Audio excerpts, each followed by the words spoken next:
This video is the optional part 4 of the series Metacognition. If you haven't watched the first 3 parts, I recommend that you do, because some of the points I make here might not make as much sense. There's 4 different sections that influence how easy or hard a task is. If you get all of these right, it will be a lot easier to work hard, versus if you get them wrong, you will probably relapse. Now you can increase your resolve and motivation in minutes to hours. Energy can sometimes take a little bit longer, days and weeks, as you start having a lot more healthier habits.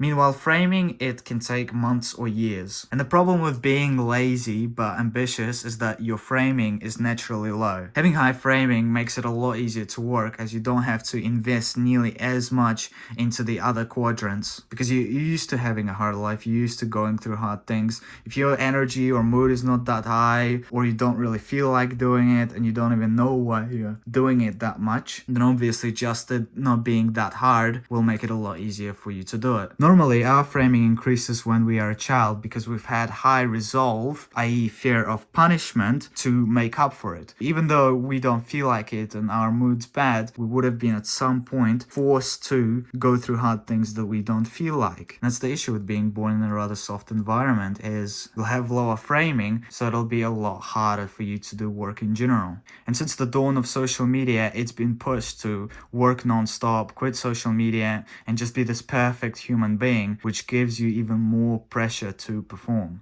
That's like going into gym on day one, even though you are below average in fitness, maybe you are fat, and looking at the world record and thinking, why don't I have that yet? And having these high expectations on how you should work initially can actually make you way less productive than you could be if you just took it one step at a time. Social media tends to like to purport working in this type of area where you don't know why you're working, you don't want to work, and you're exhausted. But now you need to understand that because you've had such an easy life, your framing will naturally be lower. And so how much work you can do per day will be lower, even if you try to max out all of the 3 other categories. And that's okay, because in reality, this can be raised too. And your goal as a lazy but ambitious person would be to max out all of these and to raise this as much as possible. Now, if you think about it, if you max all 3 of these out, you're pretty much always gonna feel good. And if you're always gonna feel good, then when are you gonna feel pain?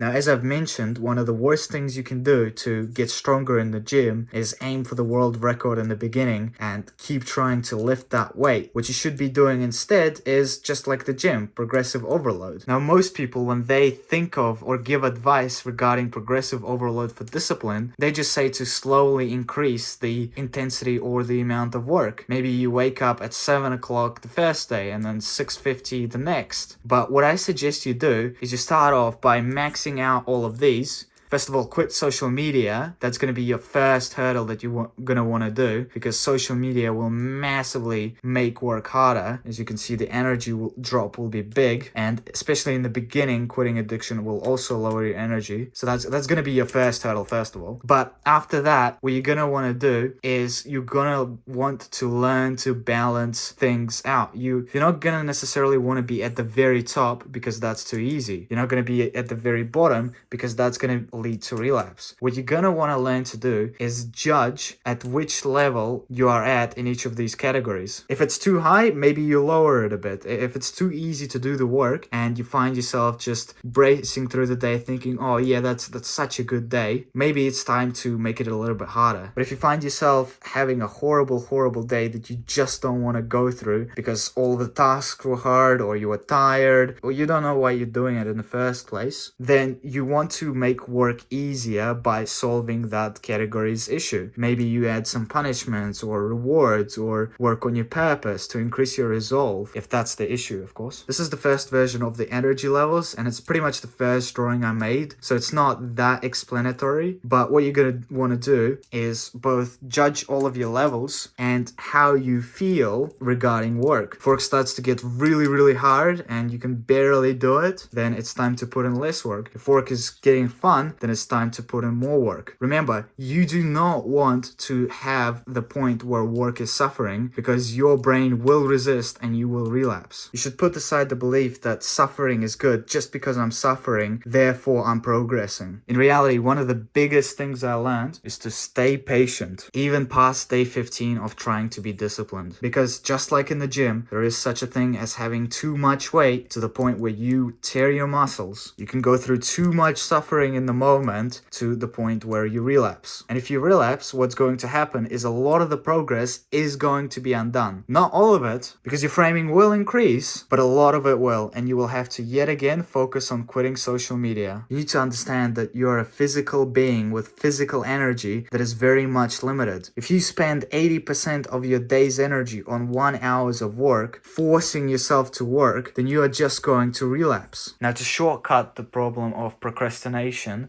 and relying too much on your feelings, here is what I recommend you do. You can balance it with the 5-minute rule. This is a really good trick that I myself used, where I just sit for 5 minutes. I tell myself, hey, I'm going to work for 5 minutes, see how I feel, and yes, I'm going to force myself for 5 minutes. If I don't feel like it, I'm still going to force myself. And then I judge, do I still not feel like working? Sometimes I will, and that's when I crank out those hours of work, because your brain can sometimes be wrong and think that a task is hard when it's not. If it is true and I am spending energy just to concentrate, then I go for a walk, I reset my brain. I would even look into finding which ones I am missing here and act on them before trying again. Because as I've mentioned, if you force yourself to work, you're just going to spend all your energy and go to relapse mode.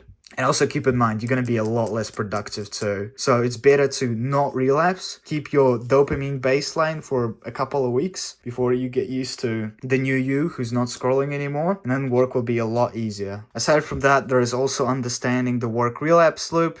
And that's the idea that your brain sees scrolling and working as the same. It evaluates based on dopamine. In the beginning, you'll find work fun. In the beginning, you'll find scrolling fun. And then after a while, it all kind of dies down and the other side looks a lot better. And so you should also look into shortening the time for your relapse, learning to cut relapse early by being more aware, by setting up triggers, making it more annoying to work, and obviously extending your work time. That way, even if you do relapse, at least you're improving on less relapse time. Learn to constantly pay attention to both this and your energy levels as well. If you find that these are quite low, then I recommend you do not work, because it's most likely going to cause a relapse, and instead spend like 30 minutes increasing them back up to high, and you're not only not going to relapse and save months of trying over and over again before you finally decide to be patient, but also you're going to learn metacognition, which is being in touch with your feelings and predicting whether you're going to relapse or work. I hope this video was helpful. There's still a lot that I haven't talked about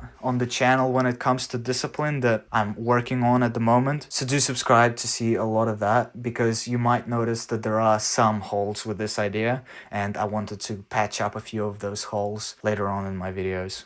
Even when you feel low, you can still go. Even when you feel slow, you can still go.